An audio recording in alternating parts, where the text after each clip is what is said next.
Hello YouTube and welcome back to Let's Play Bloons Tower Defense 5 Steam. In this episode I'm going to be starting off again with a Ninja Monkey because the Ninja Monkey is really good and I like using it. And as you might have been able to tell from the last episode, I need to use things that are good. And hold on, did I do it right? Did I do it? Come on, there we go. Okay, let's now get the auto set wave going again so that it actually moves quickly and whatnot. So someone told me that I should not use water towers in the water levels like the Buccaneer and the Monkey Sub, and I agree. That is a good idea because then it adds an extra level of challenge on top of the very difficult difficulty that I'm at. However, I might use one because it's going to be hard to not use one. But of course, that being said, I think for my anti-lead, I'm going to go with a wizard, a monkey apprentice. Not entirely sure why. Just feel like that might be a good idea because I know that I need some kind of lead popping before round 28, obviously, because that's when the first lead wave appears. I do still kind of want to use the Ring of Fire right here in this little corner because that's a pretty good spot for it. I do want to get some camo detection pretty early, even though I don't really need the camo detection that early, since round 24 is going to be really simple for a Ninja Monkey to get through, as well as round 33, just a double shot is good enough, I think. I'm going to get Intense Magic, and I'm not entirely sure at what point I need to switch over from the Monkey Apprentice back to upgrading the Bloonjitsu Master, upgrading it to the Bloonjitsu Master, because on the last level I was basing it off the attack shooter and when I could get the Ring of Fire. However, I've already got lead popping, so I really didn't even need to place this Monkey Apprentice that soon. I could have waited, but I figured, you know, might as well get it up soon, but that is quite soon. Yeah, I mean, it's not even the camo balloon round or whatever. But anyways, there we go, double shot, and then now I'm just going to wait for the Bloonjitsu Master because I've already got lead popping with the wizard. I'm not sure which upgrade I want to go with. Well, because it is closer to the beginning of the track, and I do plan on putting an ice tower right here, I think I will go with the Dragon's Breath on the Monkey Apprentice, because if I go with the Tornado, then or the Whirlwind, it's not going to blow back balloons very far, because it's right near the beginning of the track, as well as if I did put a glue gunner or an ice tower, then it would just kind of get rid of the ice and it wouldn't really make as big of a difference, or it wouldn't really help out as much as I was originally or initially planning. Now what I could do is a boomerang thrower, because that's pretty good attack speed. I'm just not sure if the positioning would be good for it. Plus I don't have the specialty building, so it won't be amazing.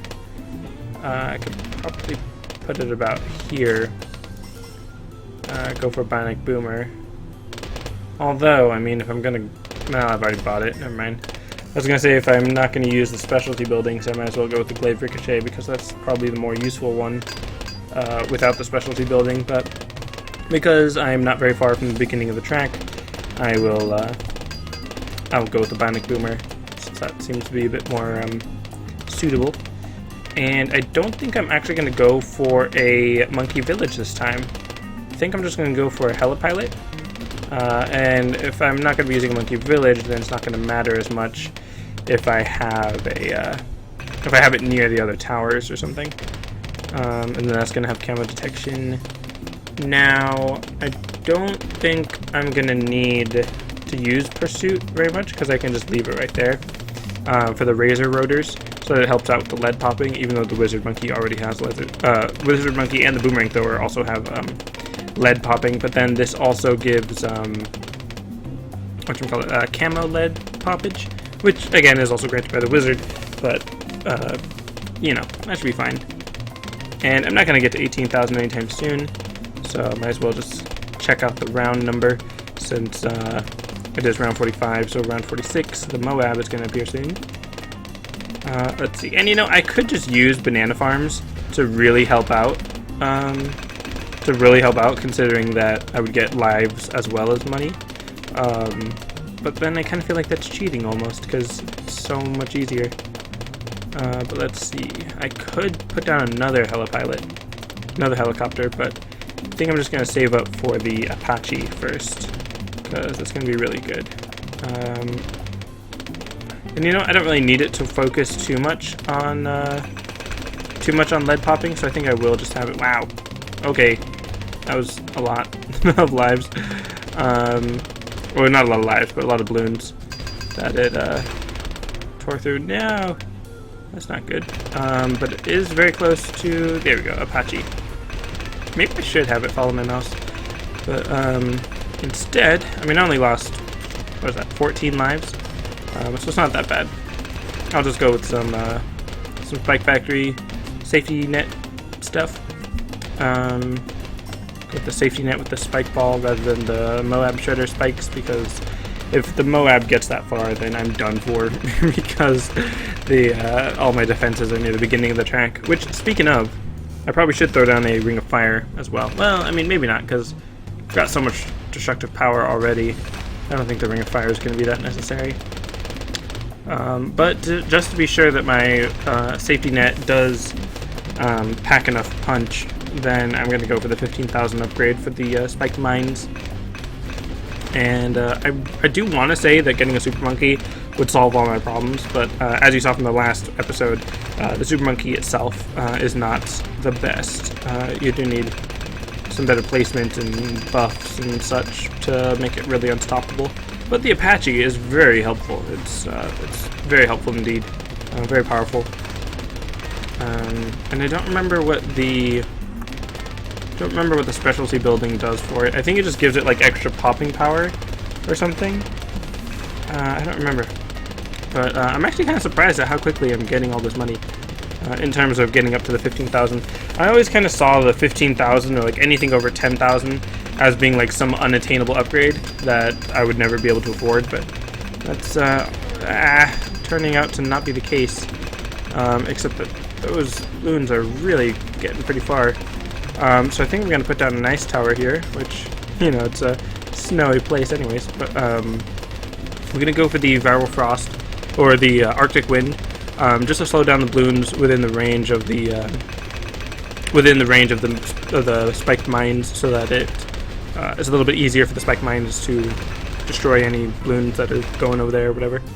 And then I might even actually throw down a Ring of Fire or two, just to, I was going to say just to heat things up, but that was just a terrible pun, and that's not really what I want to do. I want to defend things better, and yeah, you wouldn't describe that as heating things up. Anyways, let's see. Ring of Fire. I think I will go with the Ring of Fire. It would also help against the lead balloons, even though they're not really a big trouble, considering now I've even got the ice tower to help out with any lead balloons, and you know, I've got the Wizard Monkey. And oh, that's right, I was going to upgrade the Wizard Monkey into the Dragon's Breath. I'll do that after the Ring of Fire. I'm sure I'll have enough money. Where's the 70? Yeah, just a bunch of rainbow balloons. Rainbow camo. Extra range. So that would be helpful in general. Just for some general popping rather than any kind of specified or special poppage. So let's see. I do kind of want another Apache, but it is going to be very expensive. So let's see. Gonna upgrade this. There we go, Dragon's Breath. So that should be helpful. As well as what? I could go for a sniper. Well, at this point the sniper is not really the problem. Or the Moabs aren't specifically the problem. I mean, they are kind of the biggest threat because I've got plenty of normal balloon type poppage. Popping defense and all that. So I think I will go for a balloon chipper. Probably right about here. Because it doesn't need to be very close to the beginning, but I want it to be able to reach pretty far, considering it's not going to have the best attack speed, essentially. Let's see. Almost there. Almost going to be able to afford it as soon as all those balloons go away. Or blimps go away. There we go. Alright, so that should be pretty good, because in addition to its pretty long range, I mean decent range, the blimps themselves have pretty high hitboxes, or pretty large hitboxes, so that it can get it from a pretty far distance. So that's good.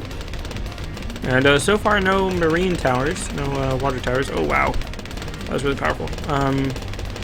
in which case let's actually start buffing these towers, which I should have done earlier, but you know.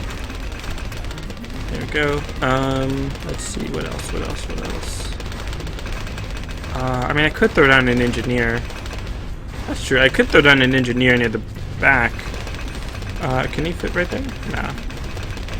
If I can fit him right about here, and then go on the left side for the balloon trap, that's pretty helpful for a little bit of a defensive measure, but it's not really a great defensive measure.